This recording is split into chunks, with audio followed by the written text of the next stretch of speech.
นามัตถุพระรัตนตยัสสะขอนอบน้อมแด่พระรัตนตรัยด้วยเสียงเขาเจริญสุขเจริญพรไปยังท่านสาธุชนทุกคนทุกท่านมื้อนี้ก็ยังพอมีเวลาเนาะจะได้ร่วมกันสนทนาปราศัยธรรมะ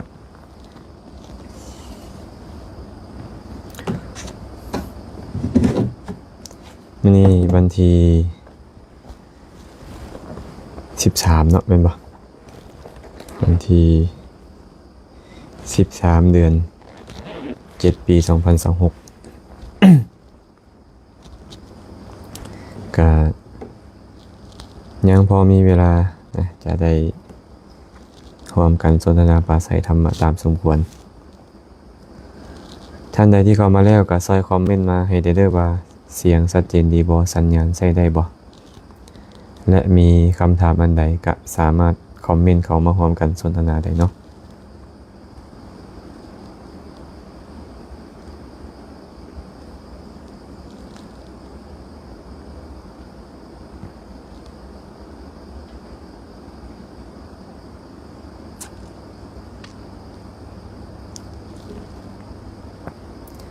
ก็คงจะได้ยินเสียงเนาะเจริญพรเมลัยมาลาวงศ์สาธุเด้อปูนาโยมปูนาเนาะญาติธรรมทางบ้านม่วงขออภัยนาว่าเนาะคุณนาว่าน้อมกราบสาธุสาธุเจ้าค่ะเจริญพรสาธุอนุโมทนาบุญด้วยเด้อท่านใดที่เข้ามาแล้วเนาะก็ซอยคอมเมนต์มาให้เด้อว่าเสียงชัดเจนดีบ่ได้ยินเสียงบ่แล้วก็สัญญาณดีใช้ได้บ่จะได้ปรับปรุงตาทึมรอวันไซนมัสการอาจารย์ฟังจากทางงอนสาธุเจริญพรเด้อซีดาซันสบายดีอาจารย์สบายดีแป้งยงน้อมกราบนมัสการอนุโมทนาสาธุเจ้าค่ะเจริญพรด้วยเนาะอย่าลืมเด้อผู้ใดเข้ามาแล้วก็ซอยแชร์ไปเป็นธรรมทานแท็กโมไปแดเนาะเพื่อให้หมู่ได้มาพร้อมกันสนทนาโยมกินนาลีสาธุขน้อยน้อมกราบพระอาจารย์เจริญพรเด้อพรวิไลราชวงศ์เสียงชัดเจนขน้อยสาธุสาธุครูบาอยู่วัดใดขน้อย ซื้อเป็นอะไรนี่นะอ้อย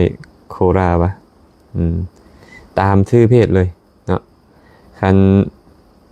เห็นชื่อเพจนั่นแหละวัดปานาคามนั่นแหละเนาะผู้หญิงคนหนึ่งนะโยมฝนกราบนมัสการค่ะพระอาจารย์เจริญพรด้วยเนาะนวลสาธุสาธุเจริญพรแม่โนราคำจำปาสาธุอนุโมทนาบุญนำทุกคนทุกท่านที่เข้ามาแล้วท่านใดมีคำถามอันใดคิดว่าจะเป็นประโยชน์ก็สามารถคอมเมนต์เข้ามาได้เด้อคิดว่าจะเป็นประโยชน์ตนเป็นประโยชน์ทานก็สามารถคอมเมนต์เข้ามาได้และก็อย่าลืมแชร์ไปเป็นธรรมทานนะรอถ่ายเวลาอีกจังหน่อยพวกเราจะค่อยมาสนทนากันถ้าให้ญาติโยมเข้ามาก่อนน้องตะวันรุ่งเรืองใสญาสิทธิ์น้อมกราบพระอาจารย์ขน้อยสาธุเด้อวีนาข้าชพงศ์นมัสการพระอาจารย์ฟังจากนครปฐมภาพเสียงชัดเจนเจ้าค่ะเจริญพรสาธุด้วยแป้งยงกราบสาธุเจ้าค่ะฟังจากกทมเมืองไทยชัดเจนดีเจ้าค่ะเจริญพรอนุโมทนาบุญด้วยเนี่ยเท่านาคันอาสากราบนมัสการพระอาจารย์สาธุสาธุอนุโมทนาบุญเด้อน้องมิกกี้ซีทันดอนไม่ออกเมญาติธรรมทางปากสันน้อมกราบอนุโมทนาสาธุบุญสาธุเจริญพรเพียรแก้วมณีกราบสาธุแสแล้วขน้อยอนุโมทนาบุญนำขน้อยสาธุสาธุก็ขออภัยน้องมือบานนี่กำลังสนทนากันเป็นอันว่าไฟทางนอกดับนะก็เลยเป็นเหตุให้ไวไฟมันรุดไปนะก็เลยบ่ได้สนทนากันดนเจริญพรเด้อทานอาหารมวลใจครับจัดงานเลี้ยงทุกประเภทสาธุสาธุอนุโมทนาบุญนำสุขภาพรสาธุไสยสิทธิ์น้อมกราบพระอาจารย์สาธุสาธุ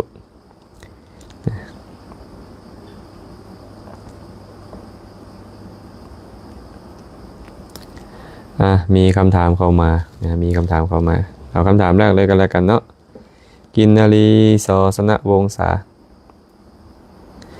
คณะขอโอกาสถามว่าด้วยเหตุปัจจัยตัวใดที่พระธุดงค์เดินจาริก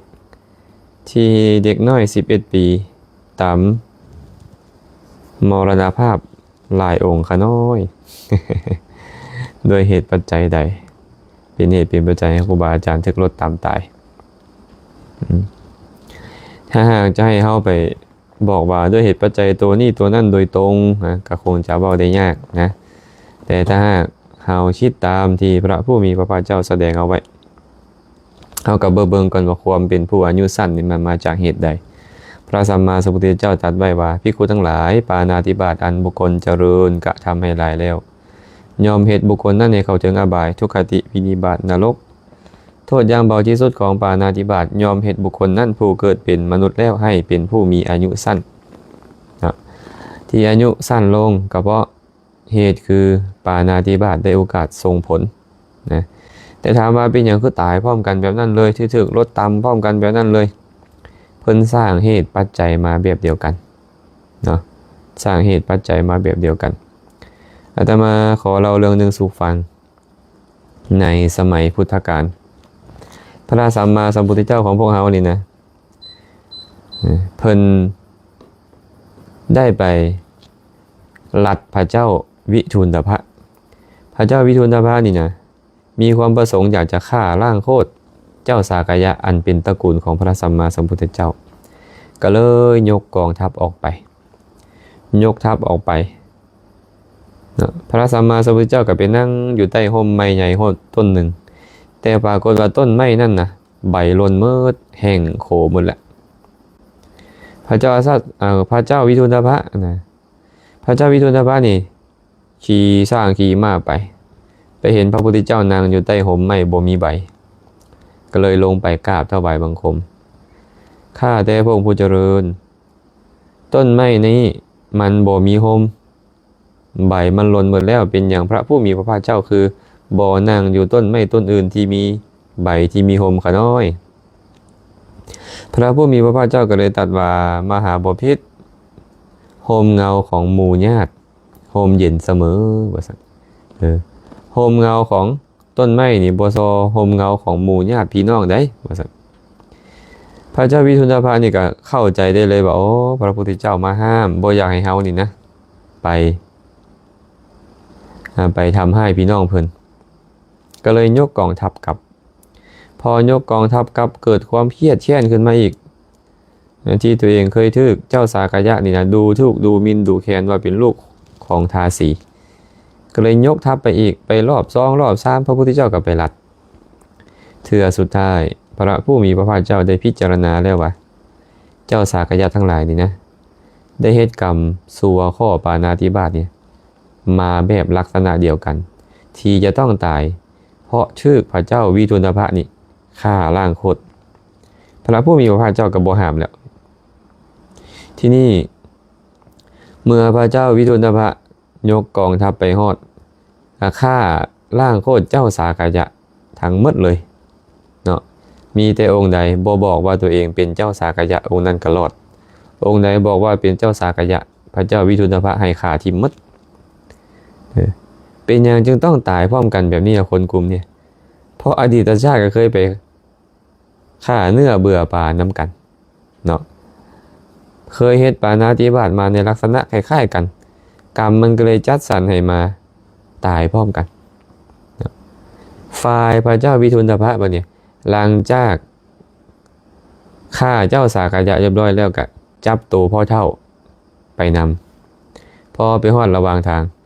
มีแม่น้ำหนึ่งก็พากันพักอยู่แคมแม่น้ำสมัยนั้นเองมีฝนตกบ่ถึกฤดูกาลตกมาอย่างหนักเลยปรากฏว่าคนบางพวกที่นอนอยู่เทิงบก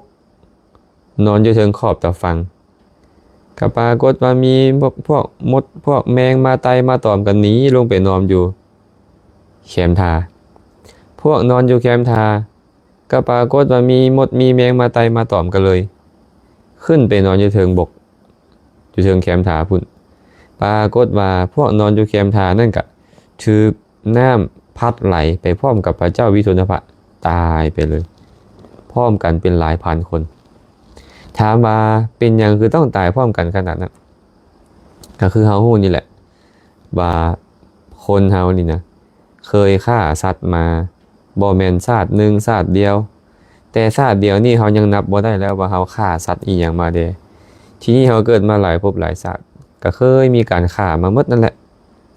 กรรมที่เกี่ยวกับการฆ่าสัตว์ก็เลยจัดสรรมาให้ต้องตายแบบเดียวกันนี่เนาะเพราะฉะนั้นที่เพิ่นถูกลดตามตายก็เพราะเหตุอดีตคือเคยฆ่าสัตว์มาลักษณะเดียวกันและปัจจุบันนี้ก็ประกอบกับความประมาทเลินเล่อของผู้ขับรถนำนะตัวเพิ่นเองก็ได้เสวยผลของกรรมชั่วเก่าที่เพิ่นเคยเฮ็ดนะผู้ที่มาตามห้างบ่มีเจตนาจะตามบาปข้อฆ่าสัตว์ก็บ่มีแต่บาปข้อความฟุ้งซ่านรำคาญใจบาปข้ออื่นก็จะมีคือเก่าก็เท่านั้นเองก็สร้างกรรมใหม่ไปผู้เก่าก็รับผลของกรรมเก่าตายไปแล้วก็จบเนาะแต่ผู้เฮ็ดกรรมใหม่ก็สร้างกรรมใหม่ไปเลยคือพวกเขานี่แหละตอนนี้พวกเขาก็สร้างกรรมใหม่ไปเรื่อยๆสร้างกรรมใหม่ไปเรื่อยๆอันนี้ตอบให้แม่ออกกินนารีศสนวงศาแบบนี้เด้อคำบัณฑิตขอกราบพระอาจารย์ขน้อยสาธุสาธุแพงใส่ภาษีสาธุน้อมกราบอนุโมทนาสาธุบุญนำเด้อขน้อยสาธุเด้อแก้วสวรรค์ยศปัญญาน้อมกราบขน้อยสาธุสาธุสีสมใสอนุโมทนาบุญเด้อมิตรสุขสวรรค์ฟังจากนครปฐมพระอาจารย์กราบสาธุโอ้เจริญพรญาติธรรมคนลาวเฮานี่แหละเนาะแต่ไปอยู่นครปฐมขอให้มีความสุขความเจริญเด้ออนุโมทนาบุญนำที่เข้ามาฟังอย่าลืมแชร์ไปให้หมู่ได้มีโอกาสร่วมสนทนาเด้อจันชตรีศรีดาคำเนาะนมัสการพระอาจารย์ครับสาธุสาธุตาดำภูวงศรีน้อมอนุโมทนาสาธุเจริญพรญาติธรรมทางเมืองปากลายแขวงชัยบุรีอนุโมทนาบุญนำเด้อแม่สีผาวงพิลาใกล้พรกราบสาธุเสียงชัดเจนพระอาจารย์ฟังจากบริคำใสสาธุญาติธรรมบริคำใสขอให้มีความสุขความเจริญอย่าลืมนะผู้ใดเข้ามาแล้วก็ซอยแชร์ไปเป็นธรรมทานมีปัญหาอันใดข้อข้องใจอันใดเกี่ยวกับธรรมะคำสอนเกี่ยวกับวินัยที่อาตมาจะพอนำบอกไปบอกกล่าวได้ก็เขียนส่งเข้ามาเนาะคอมเมนต์เข้ามาคำพรแก้ววงศาแม่คำพรญาติธรรมทางเมืองศรีบั้งไฟน้อมกราบนมัสการขน้อยสาธุสุสดาสสมบัติน้อมกราบสาธุอนุโมทนาแม่แตดไซญะมดสาธุสมวันดีอภัยยวงศ์น้อมกราบสาธุพระอาจารย์ขน้อยฟังทุกวันจากบ้านเกินเสียงแจ้งดีสาธุสาธุพรสวรรค์ดาราสวัสดิ์แม่น้ำฝนคำวิไลกราบนมัสการพระอาจารย์ขน้อยฟังจากหลักสาวเสียงแจ้งดีขน้อยสาธุสาธุอนุโมทนาบุญกะมาเบิ่งอีกเนาะมาเบิ่งอีกคำถามหนึ่งเพิ่นก็มีคำถามเรื่องเกี่ยวกับการเดินจาริกธุดงค์นี่แหละเนาะความจริงเราได้ตอบไปหลายรอบแล้วแหละท่านถามว่าการจาริกธุดงค์นี่นะมันจำเป็นบ่สำหรับพระภิกขุเป็นหยังต้องจาริกธุดงค์ อาตมาก็เลยเว้าหลายรอบแล้วแหละว่าคำว่าธุดงค์กับคำว่าจาริกนี่มันคนละอันกันธุดงค์ก็คือการประพฤติขัดเกลากิเลสมีการสันเข้าคาบเดียวใส่ผ้าสามพื้นใส่ผ้าบางสกุลบิณฑบาตฉันสันเข้าแต่ในบาตรบ่รับอาหารมาภายหลังเป็นต้นนี่เอิ้นว่าการถือธุดงค์ถืออยู่วัดก็ได้ถืออยู่ป่าก็ได้ถืออยู่ไสก็ได้อันนี้บ่แม่นเกี่ยวกับการย่างเลยแต่การเที่ยวจาริกไปนี่นะย่างไปนี่ไปหันเอิ้นว่าจาริกไอ้คำว่าจาริกแปลว่าเที่ยวไปสัญจรไปนะถามว่าไปเฮ็ดหยังวัดวาก็มีวัดอยู่ก็มีไปเฮ็ดอีหยังก็ต้องตอบว่าเป็นพุทธประเพณีเป็นอริยประเพณีพุทธประเพณีแบบใดพระสัมมาสัมพุทธเจ้าหลังจากออกพรรษาปวารณาแล้วพระองค์ก็จะออกเดินจาริกไปตามบ้านน้อยเมืองใหญ่บ่ได้ไปป่าได้ญาติโยมเอ้ย อย่าเข้าใจว่าการจาริกธุดงค์นี่ต้องไปป่าบ่แม่นพระองค์จะเข้าไปหมู่บ้านเข้าไปหาญาติโยมไปเว้าธรรมะให้เขาฟังให้เขาเข้าใจความจริงของธรรมชาติเข้าใจบาปบุญคุณโทษเที่ยวจาริกไปจะอยู่กับวัดตั้งแต่4 เดือนเท่านั้น3 เดือนขออภัยจะอยู่วัดก็แต่3 เดือนในพรรษาเท่านั้นเวลาที่เหลือพระองค์ก็ออกจาริกไปบางครั้งบางคราวนี่สิจาริกไปแจ้งแก่พระสงฆ์ก่อนภิกษุทั้งหลายอีกปักหนึ่งอีกครึ่งเดือนบ่หรือว่าอีกเดือนหนึ่งบ่ตถาคตจะจาริกไปเด้อผู้ใดมีบาทเก่าก็ให้ระบมบาทเผาบาทซะผู้ใดมีจีวรขาดก็ให้พยายามตาบจีวรคนควายหาผ้ามาดามมาปะจีวรเพื่อจะได้เที่ยวไปนำพระพุทธเจ้าไปนำพระพุทธเจ้าได้อย่างล่ะ1ได้อนุเคราะห์ญาติโยมหั่นแหละให้ญาติโยมได้กราบได้ไหว้ได้ถวายทานได้เข้าไปนั่งใกล้เพื่อฟังธรรม2ได้รับการให้โอวาทตักเตือนสั่งสอนธรรมะจากพระสัมมาสัมพุทธเจ้าจุดประสงค์ของเพิ่นไปเนาะบางองค์บางท่านนี่บ่อยากย่างไปไว้นั่นอยากเข้าป่าก็ไปผู้เดียวไปหาความสงบอยู่ในป่าผู้เดียวอันนี้ก็มีอันนี้ก็มีแต่บ่ได้หมายความว่าการจาริกธุดงค์นี่นะต้องเข้าไปในป่าบ่แม่นไปเพื่ออนุเคราะห์สัตว์โลกนับตั้งแต่พระพุทธเจ้าตรัสรู้ใหม่ๆพระองค์ก็ตรัสไว้แบบนี้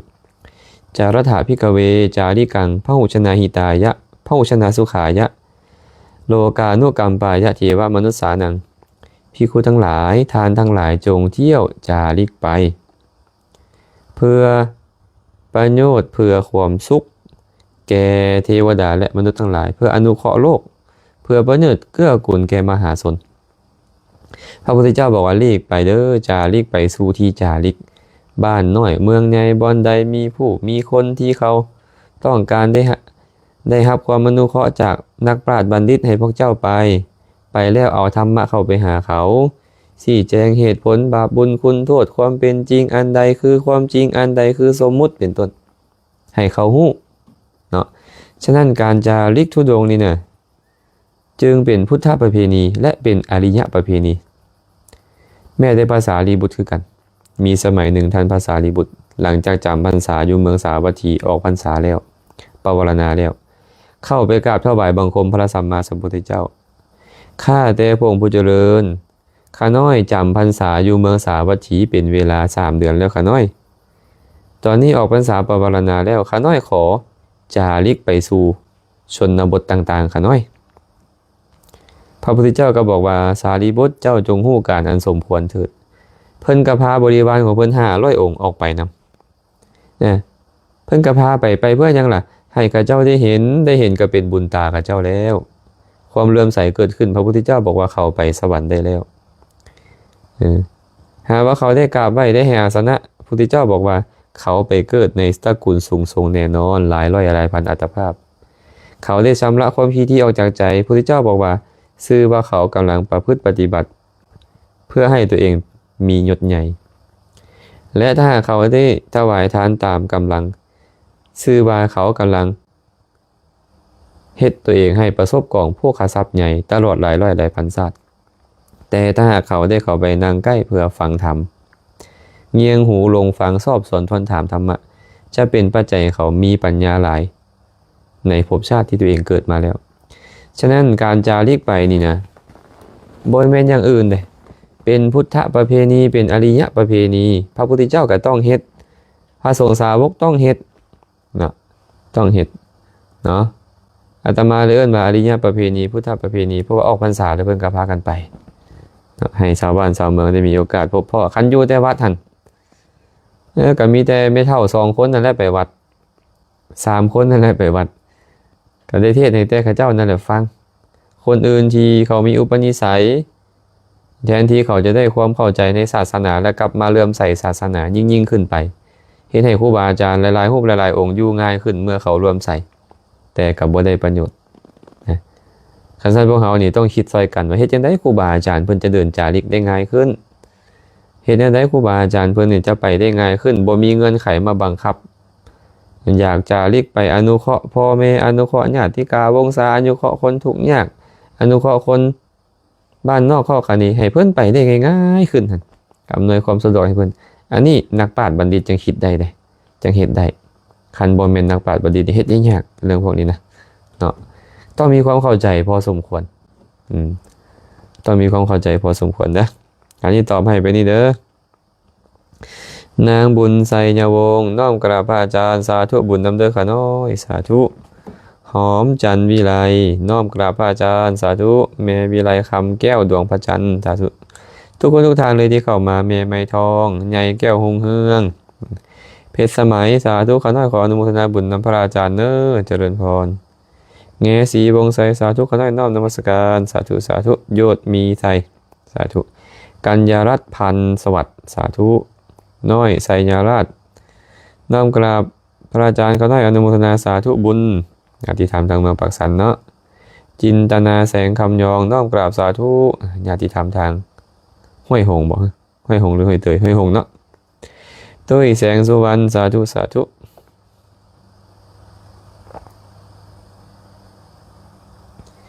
ไม้ทองพรหมจันทร์นมัสการพระอาจารย์เมื่อคืนนี้ข้าน้อยถามอาจารย์แต่โทรศัพท์ข้าน้อยเป็นอย่างมันตัดไป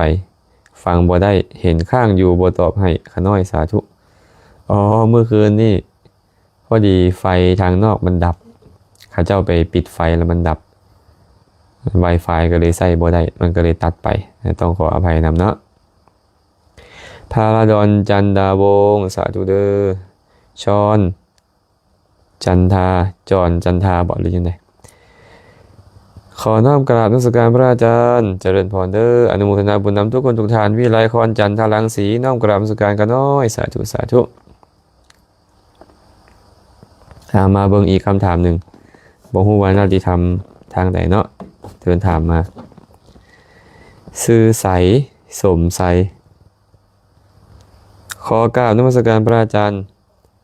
ถามพระอาจารย์การเฮ็ดทานทุกครั้งต้องอุทิศบุญให้ผู้มีพระคุณญาติพี่น้องและสรรพสัตว์บ่ถ้าเฮ็ดบุญบ่ได้อุทิศบุญนั่นจะเป็นแนวใดเพิ่นถามว่าถ้าหากว่าให้ทานแต่ละครั้งนี่นะบ่ได้อุทิศให้พี่น้องนี่จะเป็นแนวใดและจำเป็นต้องอุทิศให้พี่น้องให้ญาติกาวงศาให้ผู้มีพระคุณทุกเทื่อบ่อันนี้ก็ต้องตอบแบบรวมๆไปก่อนเนาะว่าบุญทั้งหมดนี่นะมีอยู่10ประการเด้อบุญกิริยาวัตถุมี10ประการ1การให้ทาน2การรักษาศีล3การเจริญภาวนา4การประพฤติอ่อนน้อมเคารพอ่อนน้อมต่อผู้ใหญ่5การคนขวยช่วยเหลือในสิ่งที่เป็นประโยชน์ที่เป็นบุญกุศลของคนอื่น6การแบ่งบุญให้ผู้อื่น7การอนุโมทนาชื่นชมในบุญที่ผู้อื่นเฮ็ดแล้ว8การฟังธรรม9การกล่าวธรรมะแสดงธรรม10การเฮ็ดความเห็นให้ตรงในบรรดาบุญกิริยาวัตถุ10ประการนั้นนะทานเป็นหนึ่งในบุญนั้นหากว่าโยมนี่นะให้ทานแล้วโยมบ่ได้อุทิศบุญให้ไผโยมก็ได้บุญข้อทานแต่ถ้าหากโยมให้ทานแล้วโยมอุทิศบุญให้กับผู้อื่นโยมจะได้บุญเพิ่มอีกข้อหนึ่งเอิ้นว่าปฏิทานะไมแบ่งส่วนบุญให้คนอื่นแสดงว่าบุญมันเป็น2เท่าปะเนี่ยหากโยมแบ่งให้5คนให้10คนให้100คนให้1,000คนไปเรื่อยๆบุญโยมก็เพิ่มขึ้นประโยชน์ก็เกิดแก่คนอื่นหลายขึ้นคือกันการแบ่งบุญนี่แบ่งบุญให้คนตายก็ได้แบ่งบุญให้คนยังบ่ตายก็ได้แบ่งบุญให้คนตายเฮาเอิ้นว่าอุทิศแบ่งบุญให้คนที่ยังบ่ตายเฮาเอิ้นว่าแบ่งบุญเนาะเห็นพ่อเห็นแม่เห็นญาติกาวงศาเพื่อนมิตรสหายก็บอกเลยว่าค่อยเฮ็ดบุญมาเด้อค่อยแบ่งบุญให้เจ้าเด้อเจ้าก็ได้บุญข้อนึงเพิ่มแล้วเนาะก็ต้องถามตัวเองป่ะเนี่ยเฮ็ดบุญแล้วต้องอุทิศทุกครั้งบ่ก็ถามตัวเองเลยว่าเฮ็ดบุญแล้วนี่นะเจ้าต้องการให้คนอื่นได้บุญนำเจ้าบ่และต้องการได้บุญเพิ่มบ่คันเจ้าต้องการให้คนอื่นได้บุญนำเจ้าเจ้าต้องการได้บุญเพิ่มเจ้าก็อุทิศโดยเฉพาะผู้มีพระคุณของพวกเขาญาติกาวงศาของพวกเขาหากเขาตกทุกข์ได้ยากไปเกิดเป็นเพศอยู่หากเขาได้อนุโมทนาบุญจากเขาเนี่ยเขาจะพ้นจากความเป็นเพศได้หรือมีเข้าของบริโภคอันเป็นทิพย์ได้หากเขาเฮ็ดบุญแล้วเขาบ่ยอมอุทิศให้เขาก็บ่ได้บริโภคหรือบ่พ้นจากความเป็นเพศ แต่ถ้าเขาเฮ็ดบุญให้ทานและอุทิศให้เขานำเขาได้บุญข้อทานนำได้บุญข้อแบ่งบุญอุทิศให้เขานำและประโยชน์ก็เกิดขึ้นแก่เขานำอันใดดีกว่าอันใดดีกว่าการแบ่งดีกว่าเห็นบ่ฉะนั้นควรแบ่งบุญทุกครั้งและแบ่งให้หลายๆคนบ่จำเป็นแค่ว่าต้องแบ่งให้ครับคนมีพระคุณเท่านั้นสัพเพสัตตาไปเลยเนาะอนุโมทนาบุญนำเด้อนำผู้ถามเด้อก็หวังว่าจะเข้าใจเนาะผู้ถามเนาะแบ่งบุญได้บุญเพิ่มบุญบ่หมดแห่งแบ่งแห่งเพิ่มแห่งแบ่งแห่งเพิ่มบุญนี่นะอย่าย่านบุญหมดเด้อเวียงคำอุตสาแม่เวียงญาติธรรมทางบ้านหาดเมือง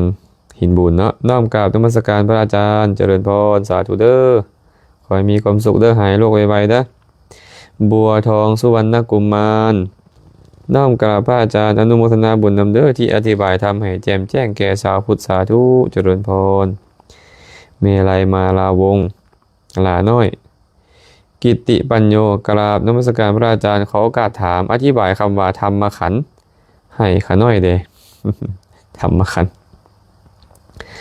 ธรรมขันธ์ขันธ์ก็คือกองหมวดหมู่เอิ้นว่าขันธ์ธรรมะก็คือคำสอนของพระพุทธเจ้าในตัวนั้นนะกลุ่มกองคำสอนของพระสัมมาสัมพุทธเจ้าก็เอิ้นว่าธรรมขันธ์ไอ้ธรรมะนี่มันแปลได้หลายความหมายเนาะแต่อันนี้มุ่งหมายไปถึงคำสอนของพระพุทธเจ้าเนาะธรรมะนี่นะเพิ่นได้แบ่งออกเป็นธรรมขันธ์แต่จะให้แจ่มแจ้งเลยนี่อันนี้คงอธิบายได้ยากเนาะเพราะว่าเรื่องของธรรมขันธ์บางเท่ากับจนสิบูวิธีการนับของเขาธรรมขันธ์หนึ่งนี่มันเท่าใดอันนี้เขากับบ่สามารถแจ่มแจ้งได้มีแต่บอกได้ว่าธรรมะที่เพิ่นเทศน์นี่นะแต่ละครั้งแต่ละคราวนี่นะมันประกอบด้วยกลุ่มก้อนหมวดหมู่ของมันหมวดหมู่หนึ่งก็เอิ้นว่าธรรมขันธ์หนึ่งหมวดหมู่หนึ่งก็เอิ้นว่าธรรมขันธ์หนึ่งเนาะนี่เอิ้นว่าธรรมขันธ์เด้อตอมคำประเสริฐกราบสาธุอาจารย์ข้าน้อยฟังจากทางหลัก52สาธุอนุโมทนาบุญนำแม่ดำมณีคำน้อมกราบนมัสการพระอาจารย์สาธุสาธุนัดน้อมกราบนมัสการพระอาจารย์สาธุเด้อมณีวันสาธุสาธุ KPSN เข็มน้อมกราบสาธุสาธุข้าน้อยอนุโมทนาบุญนำเด้อจีนปัญญาคมฟังจากนครหลวงเสียงแจ้งดีอาจารย์สาธุสาธุมาต่ออีกคำถามหนึ่งเนาะ อนุสิทธิ์ TMV น้อมนมัสการพระอาจารย์แต่งขันธ์5ขันธ์8แม่นความแตกต่างกันแบบใดเว้าโดยความหมายใดล่ะเว้าโดยความหมายของชาวบ้านขันธ์5กับขันธ์8มันก็แตกต่างกันโดยอันนึงมี5อันนึงมี8แต่ถ้าเว้าโดยพุทธศาสนาแล้วบ่มีความแตกต่างกันดอกเนาะพุทธศาสนานี่บ่เคยได้สอนให้ปรุงแต่งขันธ์5ปรุงแต่งขันธ์8จัดดอกไม้จัดเทียนมาบูชาเป็นขันธ์5ขันธ์8บ่มีแต่บอกว่าการบูชาพระพุทธบูชาพระธรรมบูชาพระสงฆ์มีผลมีอานิสงส์จะบูชาด้วยการปฏิบัติเอิ้นว่าปฏิบัติบูชาก็ตามจะบูชาด้วยข้าวตอกดอกไม้ของหอมกระแจะจวนจันทร์ก็ตามเป็นบุญทั้งหมดบ่มีบอกว่าให้เฮ็ด5คู่ให้เฮ็ด8คู่เด้อก็บ่มีเจ้าสะดวกส่ำใดเจ้าเฮ็ดส่ำนั้นเอาเทียนมาใส่เท่าใดก็ได้เอาธูปมาใส่เท่าใดก็ได้เอาของหอมมาใส่เท่าใดก็ได้เอาดอกไม้มาใส่เท่าใดก็ได้แต่จุดประสงค์ของผู้แต่งเป็นขันธ์5ขันธ์8นี่นะอันนี้เขาก็เดาจุดประสงค์ของเพิ่นน่าจะเป็นแบบนี้ว่าเพื่ออยากจะซื้อให้ฮู้ว่าขันธ์5นี่นะคือร่างกายและจิตใจที่เอิ้นว่ารูปเวทนาสัญญาสังขารวิญญาณนี่นะเพิ่นขอน้อมเอาดอกไม้นี่เป็นตัวแทนของรูปเวทนาสัญญาสังขารวิญญาณที่เพิ่นมีนี่บูชาพระสัมมาสัมพุทธเจ้าบูชาพระธรรมบูชาพระสงฆ์คนจะใส่ใจแบบนั้นเพื่อให้ระลึกถึงขันธ์5เมื่อระลึกถึงขันธ์5เป็นการบูชาแล้วจะได้น้อมมาให้เห็นว่าขันธ์5บ่เที่ยงเป็นทุกข์เป็นอนัตตาได้ความเป็นเฮาเป็นตัวเป็นตนบ่มีได้เ เป็นเพียงขันธ์5เท่านั้นได้อันนี้ว่าขันธ์5ที่เพิ่นแต่งเนาะส่วนขันธ์8นี่ล่ะเพื่อจะซื้อให้ฮู้ถึงทางออกจากขันธ์5นั้นแม่นยังล่ะทางออกจากขันธ์5นะก็คืออริยมรรคอันประกอบด้วยองค์8หากเจริญอริยมรรคอันประกอบด้วยองค์8นะก็จะเดินทางออกไปจากขันธ์5นี้ได้คือบ่ต้องมาเวียนตายเวียนเกิดในสังสารวัฏบ่ต้องมามีร่างกายจิตใจบ่ต้องมามีรูปเวทนาสัญญาสังขารวิญญาณนี้อีกเพิ่นก็คงอยากจะสื่อถึงอริยมรรคอันประกอบด้วยองค์8นั่นก็เลยแต่งขันธ์เป็น8ขึ้นมาซ้ำนี่ซื่อๆหรอกเนาะบ่ต้องเอาเป็นจริงเป็นจังอีหยังขนาดนั้นดอกพวกเขาคันคนพุทธที่เข้าใจพุทธศาสนาแท้ๆนี่เพิ่นจะบ่ไปซีเรียสเรื่องขันธ์5ขันธ์8เรื่องขันธ์มักบอกมักเบ่งเพิ่นจะบ่ไปซีเรียสแล้วมีก็บูชาใส่บูชาพระพุทธเจ้าก็ได้บุญบ่มีก็เฮ็ดแนวอื่นได้ครบ5คู่บ่ครบ8คู่บ่หรือบ่ครบก็ตามก็บูชาได้ทั้งหมดแต่งเป็น5คู่แต่งเป็น8คู่บ่หรือบ่แต่งจัดออกมาเป็นผ้างามๆเลยก็บูชาได้ทั้งหมดบ่ได้ผิดอีหยังเนาะอย่าให้ไปซีเรียสขนาดนั้นเด้อบางไปบางบ่อนบางบ้านบางทีเนาะข้าเจ้าก็มีประเพณีที่ดีงามเวลาจะเข้าไปหาครูบาอาจารย์ก็จะมีเขาตอกดอกไม้เขามักเอิ้นว่าดอกไม้เทียนคู่เป็นต้นเนาะสิไปรับศีลไปขอศีลจากครูบาอาจารย์ก็ต้องมีขันธ์5ที่ถวายทานก็ต้องมีขันธ์5ที่สักเคเทวดาก็ต้องมีขันธ์5คันบ่มีแล้วบ่ได้ผิดกันบ่มีขันธ์5มันสิเป็นอันนั้นคือว่าคนบ่ฮู้จักศาสนาคนบ่ฮู้จักคำสอนฮู้แต่ว่าถือพุทธแต่บ่ฮู้จักคำสอนคันฮู้จักคำสอนแล้วจะบ่ซีเรียสเรื่องขันธ์5แล้วเรื่องขันธ์8แล้วเนาะปัทมามุตตาน้อมกราบพระอาจารย์ด้วยความเคารพอย่างยิ่งสาธุสาธุอนุโมทนาสาธุพันเตสาธุเด้อแสงเดือนแสงกันนาลีน้อมกราบพระอาจารย์ขน้อยญาติธรรมทางเมืองปักหลายอนุโมทนาบุญขอให้มีความสุขหมดทุกคนสุนิสาวงสุวรรณสาธุ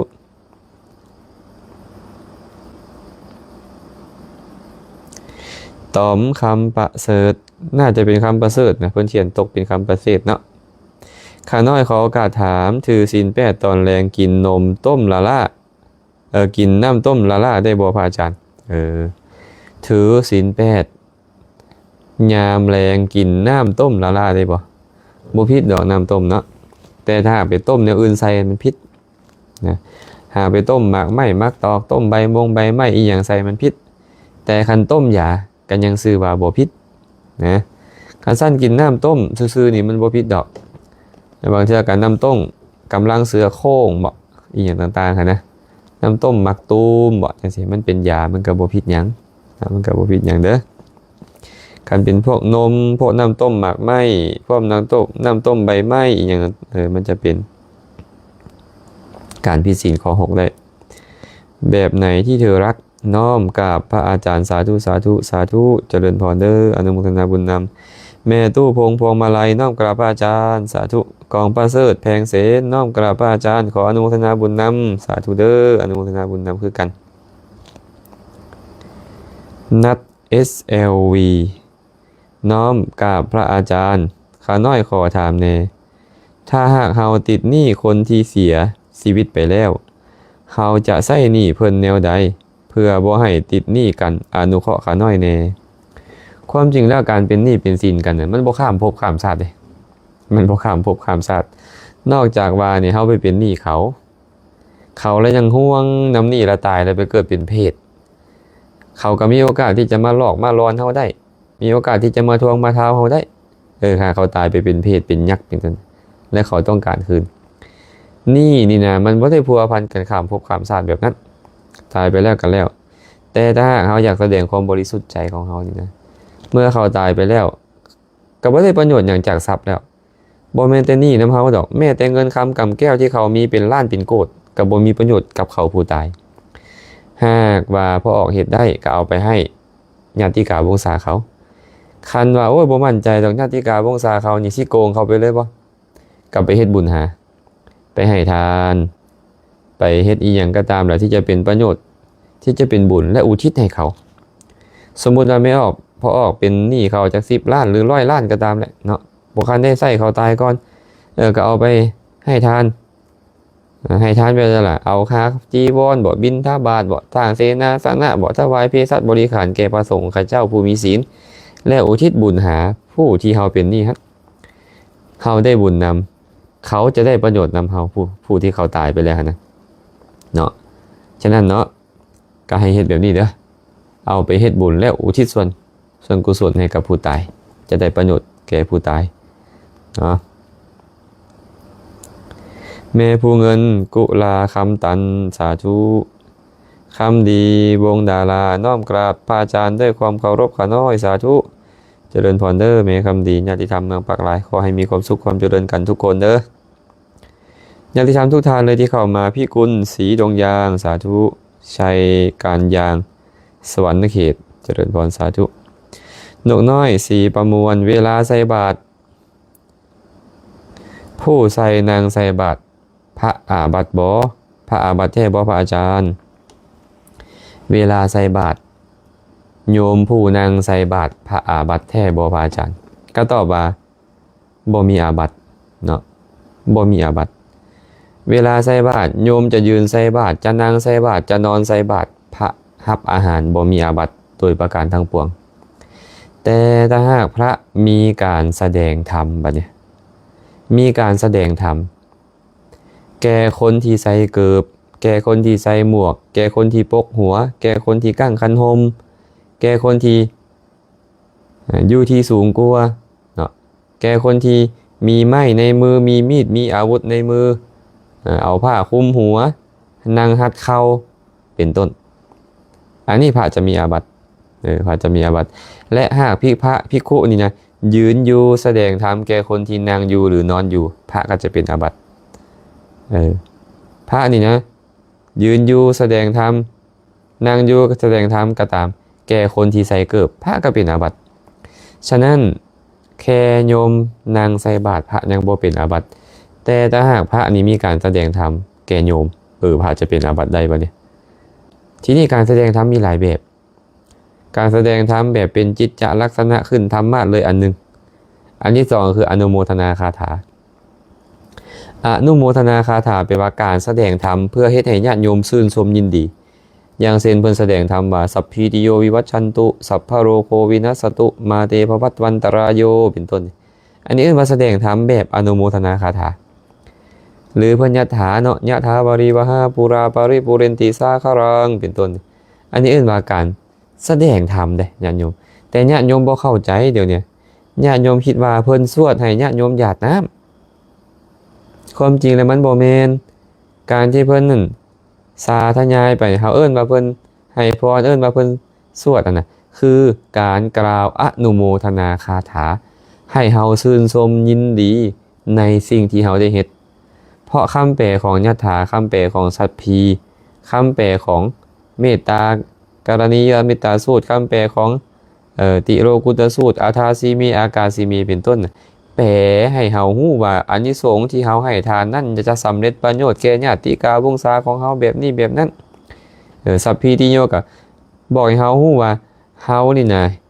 หากยังกราบไหว้สักการะเคารพนับถือผู้ใหญ่อยู่เนืองๆนี่อายุวรรณะยศเป็นต้นถ้าหากในกรณีเช่นนั้นนะมีการถ้าหากในกรณีเช่นนั้นมีการแสดงธรรมเป็นพุทธพจน์บ่พุทธภาษิตบ่สาวกภาษิตบ่อิสิภาษิตบ่เทวตาภาษิตบ่เป็นคำเว้าของพระพุทธเจ้าคำเว้าของพระสงฆ์สาวกคำเว้าของพวกฤาษีพวกเทวดาที่มีปรากฏในพระไตรปิฎกคำเว้านี่ถ้าหากเอาไปแสดงตอนที่ไปบิณฑบาตหากพระยืนแสดงโยมนางพระจะเป็นอาบัติเนาะหากพระนั่งก็ตามยืนก็ตามโยมอยู่เทิงศาสตร์สูงกว่าเพิ่นอยู่เทิงสถานที่สูงกว่าเพิ่นก็เป็นอาบัติคือเก่าหากโยมใส่เกิบเป็นต้นเพิ่นก็เป็นอาบัติคือเก่ามันมีกรณีแบบนั้นฉะนั้นเนาะแค่ญาติโยมใส่บาตรพระยังบ่คันเป็นอาบัติโยมนางใส่บาตรเด้ออันนี้ตอบให้นกน้อยสีประมวลคันบ่เข้าใจก็ถามกลับคืนมาใหม่ได้เด้อแม่น้อยบัวละพาสาธุไหมจันทกุมารสาธุสางคำสาธุเจาะติงนองสาธุสาธุพ พรหมณีรัตนรังสีน้อมกราบนมัสการพระอาจารย์ข้าน้อยขออนุโมทนาบุญนำเด้อสาธุเด้อนัทมนต์ปัญญายิ่งกราบสาธุสาธุค่ะหายไปนานมากเลยค่ะท่านพระอาจารย์เจริญพรขอให้มีความสุขความเจริญเผื่อคุณสาธุมาเบิ่งต่อเนาะสมจิตแก้วมาลีทองสาธุเสียงชัดเจนดีข้าน้อยขอโอกาสถามว่าบุญที่ข้าน้อยได้ทำมาเป็นอยู่ประจำนี้อีกโดนปานใดเนาะสิส่งผลให้ข้าน้อยสมดังปรารถนาข้าน้อยสาธุสาธุตอบว่าบ่ฮู้ ฮู้บ่ได้ดอกเนาะว่าบุญมันจะส่งผลตอนใดเหมือนกับว่าคนคนหนึ่งไปปลูกต้นหมากมี่เอาไว้บักใหญ่ๆจะให้คนรวยคนหนึ่งไปซี่ว่าหมากมี่มันจะออกอยู่นี่หมากมี่มันจะออกอยู่หั่นตอนนี้ตอนนั้นบอกบ่ได้หมากมี่นี่นะเวลามันออกเนี่ยออกตามงาก็มีออกตามลำต้นก็มีออกอยู่ปลายก็มีออกอยู่กกก็มีบ่แน่นอนเนาะบุญคือกันเลยญาติโยมพระสัมมาสัมพุทธเจ้าตรัสไว้แบบนี้ว่าภิกขุทั้งหลายกรรม3ประการนี้กรรมหมายถึงกรรมดีและกรรมชั่วหมายถึงบุญและบาปนั่นเอง1ทิฏฐธรรมเวทนิยกรรมกรรมที่บุคคลเฮ็ดแล้วต้องเสวยผลของมันในชาตินั้นๆ2อุปปัชชเวทนิยกรรมกรรมที่บุคคลเห็นแล้วต้องเสวยผลของมันในชาติต่อไปชาติหน้า 3. อปราประเวทนิยกรรมกรรมที่บุคคลเห็นแล้วต้องเสวยผลของมันในชาติที่3ต่อไปพุ่นชาตินี้กับบุคคลได้ผลรับผลชาติหน้ากันยังบ่ได้รับผลต้องชาติต่อๆไปพุ่นมันจังสิส่งผลฉะนั้นกรรมมี3แบบนี้แหละพระพุทธเจ้าว่าฉะนั้นพวกเฮาเฮ็ดกรรมอันใดอันหนึงก็ตามเนาะบางทีมันอาจจะส่งผลในปัจจุบันนั้นแต่บางทีมันก็ต้องอาศัยเวลาเฮาจะไปบอกว่ามื้อใดเนาะบุญที่ข้าน้อยเฮ็ดจะส่งผลแก่ข้าน้อยบ่มีผู้ใดบอกเฮาได้นะตอบให้แบบนี้เด้อ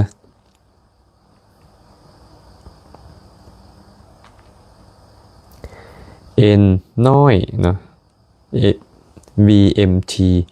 กราบนมัสการพระอาจารย์ข้าน้อยขอโอกาสถามข้าน้อยอยากรู้ว่าคนเฮามีวิบากกรรมอันใดจึงเฮ็ดให้เฮ็ดดีนำคนบ่ขึ้นถ้ารู้คำตอบแล้วจึงจะได้พยายามละเว้นจากการกระทำนั้นๆสาธุอยากให้ไม่ออกกลับไปเสิร์ชเบิ่งเนาะอาจารย์เคยเทศและเคยตอบคำถามไปหลายเทื่อเรื่องของการเฮ็ดบุญกับคนบ่ขึ้นไม่ออกลองไปเสิร์ชเบิ่งเด้อเฮ็ดบุญกับคนบ่ขึ้นเพราะเหตุใดเนาะอาตมาอธิบายไปอยู่หันหลายเติบแต่ว่าก็สิอธิบายคืนน้อยนึงคำว่าเฮ็ดบุญกับคนบ่ขึ้นก็หมายถึงว่าเฮ็ดดีกับเขาปานใดเขาก็บ่เห็นคุณงามความดีของเฮาเฮาละใช้คำเว้านี่ว่าเฮ็ดบุญหรือเฮ็ดดีกับคนบ่ขึ้นอาตมาเว้าไว้แล้วว่ามันมีอยู่2กรณี1คนที่เฮาไปเฮ็ดดีนำนั่นเขาเป็นคนอกตัญญูเพราะเหตุที่เขาอกตัญญูโดยปกติไผก็ตามไปเฮ็ดดีกับคนอกตัญญูเขาจะบ่เห็นคุณงามความดีของเฮา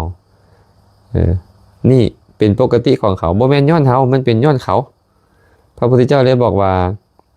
อากตัญญูสาโปสัสสะนิจจังวิวาราทัสสิโนสัพพันเจปะทวิงทัชชาเนวนังอภิราทะเยถึงเจ้าจะให้ทรัพย์สมบัติหมดแผ่นดินกับคนพาลผู้มีปกติสอดส่องเบิ่งแต่โทษของคนอื่นผู้อกตัญญู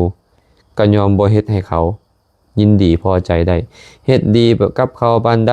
เขาก็บ่เห็นคุณงามความดีของคนอื่นอันนี้ย้อนเขาเป็นคนพาลส่วนข้อที่2บัดเนี่ยย้อนกรรมเก่าของเขากรรมอะไรล่ะกรรมข้อกาเมสุมิจฉาจาร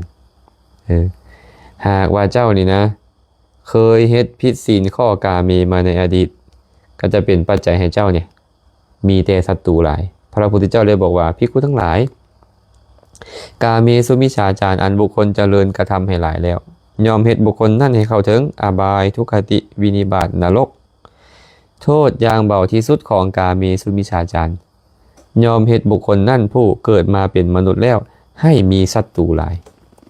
เฮ็ดดีกับเขาเขาก็สั่งเขาก็บ่มักเฮ็ดดีกับเขาเขาก็สั่งเขาก็บ่มักอันนี้ย้อนตัวเฮาเองเคยเฮ็ดความชั่วมาในอดีตนะอันนี้ตัวเองได้ต้องโทษตัวเองเนาะอย่างเช่นนางอีสิทาสีเทลี มีผัว3คนเฮ็ดดีกับเขาแต่ละคนหั่นน่ะผู้ที่แรกอยู่ได้บ่ฮอด2 เดือนก็ได้ปะเฮ็ดดีเอาแท้ว่าเขาก็สั่งมาแต่งงานกับคนที่2อยู่ได้บ่ฮอดเดือนเขาก็ปะอีกแล้ว